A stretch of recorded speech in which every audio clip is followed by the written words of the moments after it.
नमस्कार दोस्तों, जय जोहार। मैं कौशल तिवारी और बिगनिया संजय में आपका स्वागत है। सरकार बनते ही भारतीय जनता पार्टी के कार्यकर्ताओं और नेताओं ने अपना चाल, चेहरा और चरित्र दिखाना शुरू कर दिया है। अंबिकापुर में कल मुख्यमंत्री विष्णु देव साय के अभिनंदन स्वागत समारोह कार्यक्रम में ही एक पत्रकार की पिटाई कर दी। इससे पहले पत्रकारों के ठंड से बचने के लिए पहने गए जैकेट काले रंग को लेकर भी आपत्ति जताई भारतीय जनता पार्टी के कार्यकर्ताओं ने। यही नहीं, बस्तर यानी पखांजूर में भारतीय जनता पार्टी के नेता असीम दास की हत्या के बाद भाजपा के गुस्साए लोगों ने तोड़फोड़ और आगजनी भी की। राजधानी में भी गुंडागर्दी चरम पर पहुंच गई है। हालत यह है कि कल ही रायपुरा में दिन दहाड़े एक युवक की हत्या की गई, तो दूसरी तरफ खमतराई क्षेत्र में हिस्ट्री सीटरों ने बस्तियों में जाकर जमकर धमा चौकड़ी मचाई, तोड़फोड़ की, वाहनों पर हमले किए। हालत क्या इस कदर बिगड़ चुके हैं छत्तीसगढ़ में? सवाल इसलिए उठ रहे हैं क्योंकि कल जब छत्तीसगढ़ के मुख्यमंत्री विष्णुदेव साय अंबिकापुर पहुंचे थे और वहां उनका अभिनंदन कार्यक्रम की तैयारी हो रही थी, ओम माथुर जो भाजपा के बड़े नेता हैं, प्रभारी हैं, उन्होंने तो विष्णुदेव साय को विष्णु भगवान का अवतार तक कह दिया और इस कार्यक्रम में एक पत्रकार की भारतीय जनता पार्टी के कार्यकर्ताओं ने पिटाई भी कर दी। और अब सूत्र बता रहे हैं कि उस पत्रकार को समझौता लेने का दबाव डाला जा रहा है और पुलिस द्वारा यहां तक धमकी दी जा रही है कि यदि समझौता नहीं किया गया तो काउंटर केस कर दिया जाएगा, यानी पत्रकार के खिलाफ भी मामला दर्ज कर दिया जाएगा। तो दूसरी तरफ असीम दास भारतीय जनता पार्टी के कद्दावर नेता थे, पखांजूर क्षेत्र के। वे नगर पंचायत के अध्यक्ष भी रहे हैं। उनकी पिछले दिनों हत्या कर दी गई और इस हत्या के बाद भारतीय जनता पार्टी के कार्यकर्ताओं ने विरोधी दल के एक पार्षद और नगर पंचायत अध्यक्ष के संस्थानों में जाकर जमकर तोड़फोड़ की और पुलिस मुखदर्शक बने रही।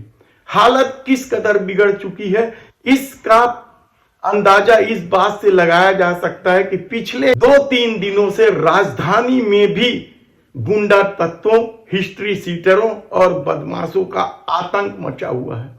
रायपुरा जैसे भीड़भाड़ क्षेत्र में दौड़ा दौड़ा कर जहां एक युवक की हत्या कर दी गई, तो कल खमतराई क्षेत्र में भी हिस्ट्री सीटरों ने जमकर उत्पात मचाया। कारों में तोड़फोड़ की, वाहनों में तोड़फोड़ की।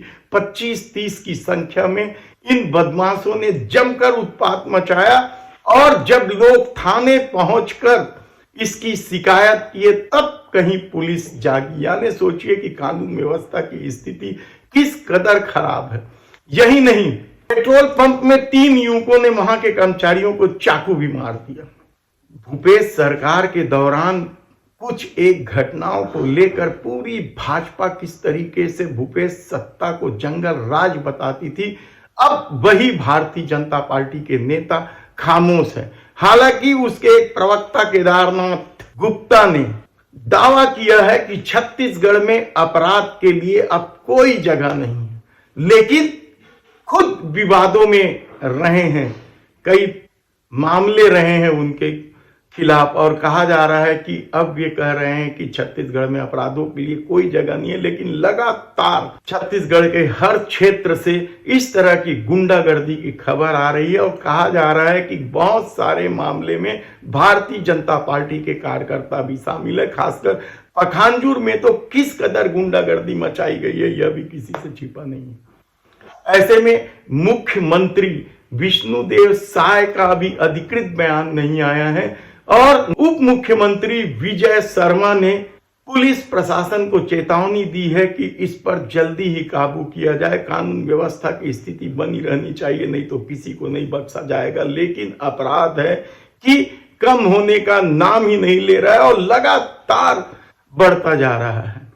तो क्या छत्तीसगढ़ में भारतीय जनता पार्टी की सरकार कानून व्यवस्था को लेकर गंभीर नहीं है? ये सवाल इसलिए उठ रहे हैं क्योंकि इन घटनाओं को लेकर कांग्रेस के प्रदेश अध्यक्ष दीपक बैज ने तो यहां तक कह दिया कि राजधानी से लेकर बस्तर तक कानून का राज खत्म हो गया है। दीपक बैज ने कहा कि राजधानी में सरेआम दिन दहाड़े चाकू से हत्या कर दी जा रही है, युवक को दौड़ा दौड़ा कर पीटा जा रहा है।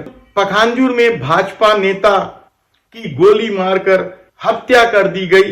प्रदेश के हर शहर में चाकूबाजी, लूट की वारदातें आम हो गई है।